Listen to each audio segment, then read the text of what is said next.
देखिए बच्चों, आज हम नीट की प्रॉब्लम करेंगे वेक्टर से रिलेटेड। एक प्रॉब्लम है, इसमें एक डायग्राम गिवन है। पी से क्यू एक लाइन है। पी का पोजीशन वेक्टर पी, क्यू का पोजीशन वेक्टर क्यू और एस का पोजीशन वेक्टर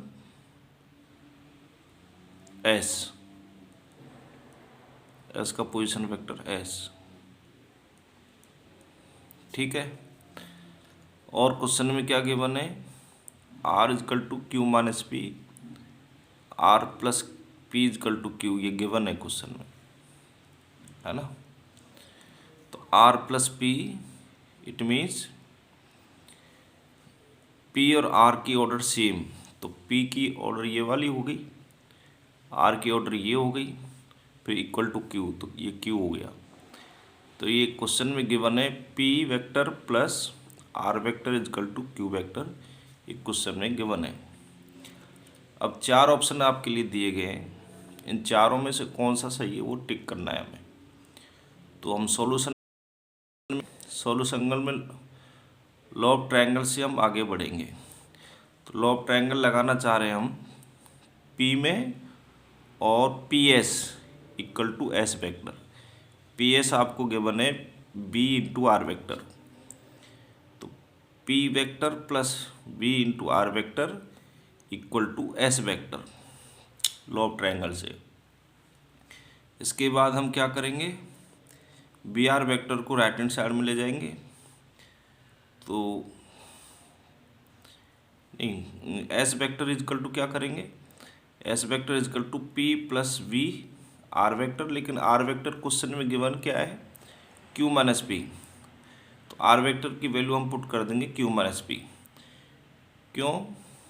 क्योंकि ऑप्शन जो गिवन है ना वो आर की टर्म में नहीं है, ऑप्शन गिवन है पी और क्यू की टर्म में। इसलिए हमें ऑप्शन को ध्यान में रखते हुए आर की वैल्यू पुट करनी चाहिए। तो आर की वैल्यू क्वेश्चन में जो गिवन है वो क्यू माइनस पी है, इसलिए हम आर की वैल्यू पुट कर रहे हैं इसमें। तो आर को हम पुट कर देते हैं क्यू माइनस पी, फिर वी को अंदर ले जाते हैं। तो ये क्या बन जाएगा, ये वी क्यू और ये वी पी नेगेटिव। फिर पी हम ब्रैकेट में पी को हम कॉमन ले लेंगे, तो 1 माइनस वी, जो कि कौन सा ऑप्शन है, फोर्थ ऑप्शन है। तो फोर्थ ऑप्शन अपना सही हो जाएगा, कोई दिक्कत नहीं आता। इसके बाद another problem, vector this and this are perpendicular to each other, then find value of a. जहाँ पर ये कांस्टेंट है, इस ए की वैल्यू हमें फाइंड करनी है यदि ये वेक्टर और ये वेक्टर दोनों परपेंडिकुलर हों। तो देखो बच्चों, परपेंडिकुलर दो वेक्टर के होने के लिए कंडीशन है वो आपको याद होनी चाहिए।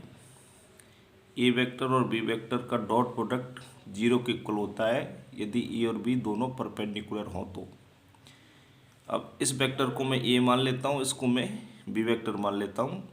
तो इनका डॉट प्रोडक्ट 0 के इक्वल होगा यदि ये दोनों वेक्टर परपेंडिकुलर हैं। तो क्वेश्चन में बोला है कि ये दोनों वेक्टर परपेंडिकुलर हैं, तो ए की वैल्यू फाइंड करो। इसका मतलब क्वेश्चन में बोला गया है कि ये दोनों वेक्टर परपेंडिकुलर है। तो जब दोनों वेक्टर परपेंडिकुलर है तो दोनों के डॉट प्रोडक्ट को 0 के इक्वल करेंगे। तो दोनों का डॉट प्रोडक्ट कैसे फाइंड करते हैं, आई कैप वाले का आई कैप वाले के साथ, तो 4 2 जा 8। ऐसे ही -4 का 3 के साथ, जे कैप वाली डिजिट का प्रोडक्ट होता है जे कैप वाली डिजिट के साथ, तो -4 का 3 के साथ, तो -3 इंटू 4 आ गया, जो कह दो -4 इंटू 3 आ गया। फिर के कैप वाला के साथ यहाँ क्या है ए, और यहाँ के कैप के साथ क्या है 8, तो 8 इंटू ए। तो ये डॉट प्रोडक्ट करना आना चाहिए। इस तरीके से डॉट प्रोडक्ट होता है, आई का आई वाले के साथ, जे का जे वाले के साथ, के का के वाले के साथ, और इक्वल टू 0 है तो 0। तो यहाँ से ए की वैल्यू कितनी निकल के आ गई आपकी 1/2। तो ये 1/2 आपका आंसर हो जाएगा। बताओ क्या दिक्कत है इसमें, ए की वैल्यू कितनी निकल के आ जाएगी यहाँ से 1/2। तो ये आपको याद होना चाहिए, जब कोई भी दो वेक्टर परपेंडिकुलर होते हैं तो उनका डॉट प्रोडक्ट किसके इक्वल होता है, 0 के इक्वल होता है, या 0 वेक्टर के इक्वल होता है। एक वेक्टर नहीं होता, ये स्केलर प्रोडक्ट है ना, तो 0 के इक्वल होता है ना। तो जब कोई भी दो वेक्टर परपेंडिकुलर होते हैं तो उनका डॉट प्रोडक्ट 0 के इक्वल होता है, ये रिमेंबर ऑलवेज। तो इस फॉर्मूले पर बेस्ड ये क्वेश्चन है। ठीक है बच्चों, इंपॉर्टेंट है।